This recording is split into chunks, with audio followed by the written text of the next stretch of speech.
নমস্কার, আমি দীপাঞ্জনা। আপনাদের সকলকে আমার চ্যানেলে স্বাগত।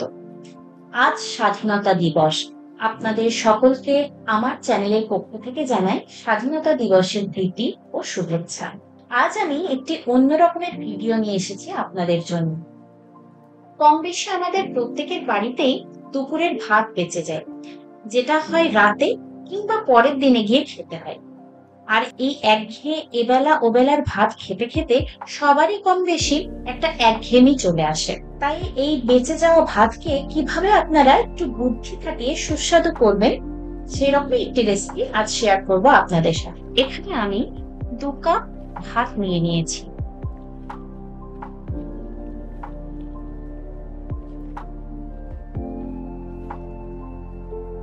এর মধ্যে আমি ছোট কাপের 1 কাপ সুজি এবং ছোট কাপের 1 কাপ টক দই নিয়ে নিয়েছি।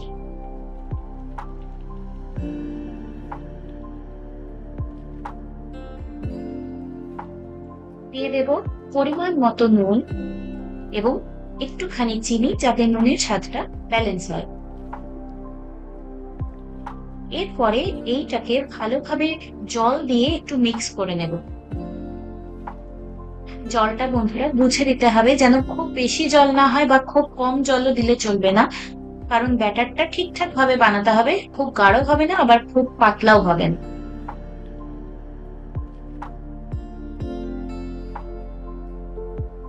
এবারে মিক্সারটাকে ব্লেন্ড করে নেব।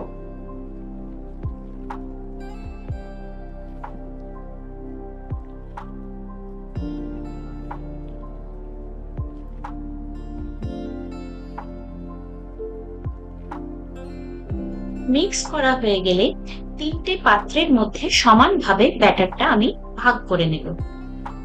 এবারে একটা ছোট মিক্সিং বোলের মধ্যে কিছুটা পরিমাণ ধনেপাতা, 2টো ছোট টুকরো রসুন,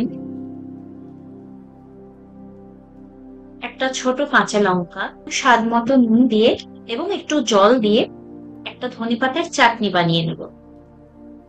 ধনেপাতার পরিমাণটা নিজেদের প্রয়োজন মতো বা ইচ্ছা মতো নিতে পারেন।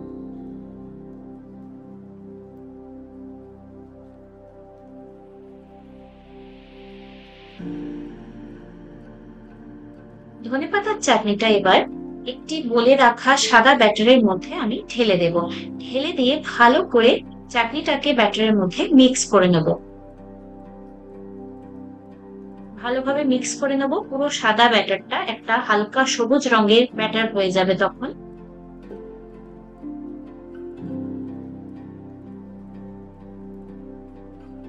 এবারে আমি একটা ছোট বোলের মধ্যে নিয়ে নিয়েছি কয়েক টুকরো গাজর। গাজরটাকে ভালোভাবে আমি আগে সেদ্ধ করে নিয়েছিলাম। এবার এই গাজরটাকে অল্প একটু জল দিয়ে আমি আবার মিক্সিতে ব্লেন্ড করে নেব। ব্লেন্ড করে নেওয়ার পর একইভাবে একটি সাদা ব্যাটারের মধ্যে আমি গাজরের মিক্সচারটা অ্যাড করব এবং ভালোভাবে ব্যাটারটার মধ্যে গাজরটাকে মিক্স করে নেব। তবে এখানে একটু স্বাদটাকে ভালো আনার জন্য গোলমরিচ গুঁড়ো আমি ব্যবহার করেছি। আপনারা চাইলে স্কিপও করতে পারেন।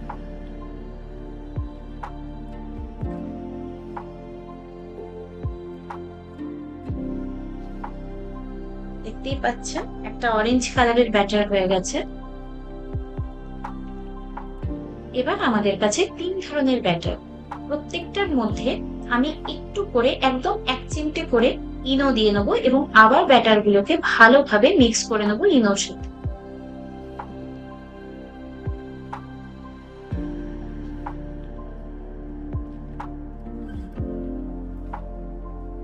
ব্যাটারগুলো আলাদা আলাদা করে মিক্স করার সময় কিন্তু মনে রাখতে হবে যেন একটার রং আরেকটার মধ্যে না চলে আসে।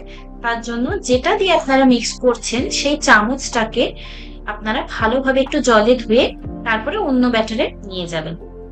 ব্যাটারটাকে আমরা কিছুক্ষণের জন্য মোটামুটি 25 থেকে 30 মিনিটের মতো রেস্টিং টাইমে রেখে দেব। অন্যদিকে আমি একটা আলাদা চাটনি বানিয়ে নেবো। এটা হচ্ছে নারকেলের চাটনি।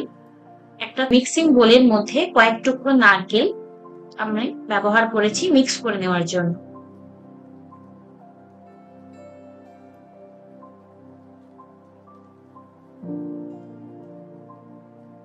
নারকেলটা আপনারা ডেসিকেটেড কোকোনাটও নিতে পারেন, আবার পিওর নারকেলও নিতে পারেন। আমার কাছে যেহেতু নারকেল কম পরিমাণে ছিল, তার জন্য আমি নারকেল কোড়ার সাথে কিছুটা ডেসিকেটেড কোকোনাটও ব্যবহার করেছি। এর মধ্যে দিয়ে দিচ্ছি 2 চামচ মতো রোস্টেড ছোলা এবং 2 চামচ মতো রোস্টেড বাদাম।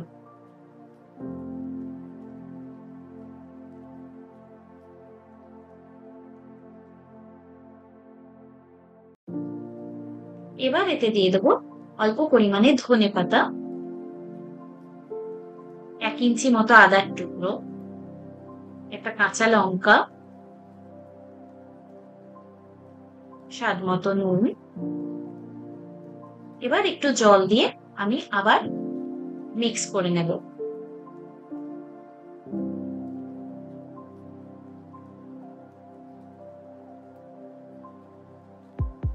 ব্লেন্ড করার পরে নারকেলের চাটনিটা ঠিক এরকম দেখতে লাগবে। এবারে আমি এতে একটা তড়কা দেব।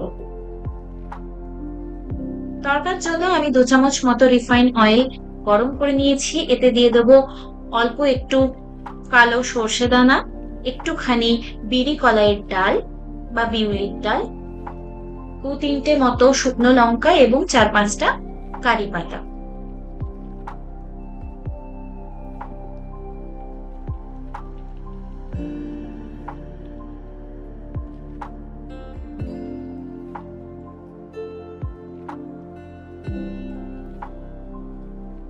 লো ফ্লেমে ভালো করে ভাজা হয়ে গেলে আমি পুরো জিনিসটাকে চাটনির মধ্যে ঢেলে দেব এবং মিক্স করে নেব।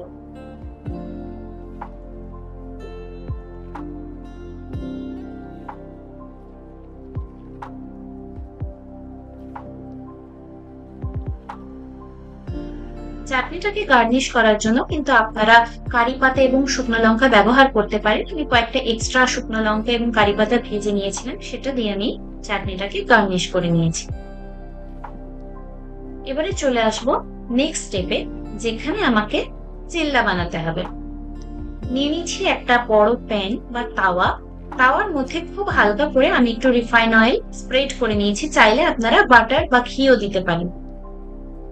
এবারে আস্তে আস্তে করে এক একটা ব্যাটার আপনারা তাওয়ার মধ্যে দিয়ে হালকা করে স্প্রেড করে নেবেন। স্প্রেড করার সময় মনে রাখবেন খুব পাতলা বা খুব গাঢ় ভাবে যেন স্প্রেড না হয়, মিডিয়াম একটা লেয়ারে যেন স্প্রেড হয়।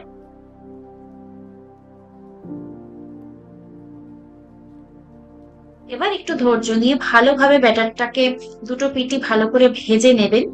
চাইলে কিছুক্ষণ ঢাকা দিয়ে রাখবেন, তাহলে ভালোভাবে ব্যাটারের ভেতরটাও কুক হবে, ঠিক যেভাবে আপনারা ভিডিওতে দেখতে পাচ্ছেন।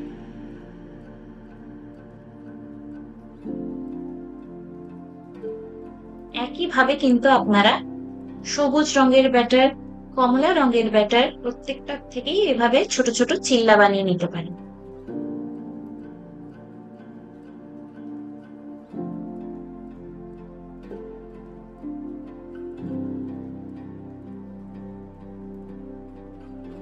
একটা পাশ কুক হয়ে যাওয়ার পরে অন্য পাশটা উল্টানোর আগে কিন্তু আপনারা হালকা করে একটু অয়েল স্প্রেড করে নিতে পারেন। এতে তাওয়ার সাথে লেগে যাওয়ার সম্ভাবনা কমে যাবে।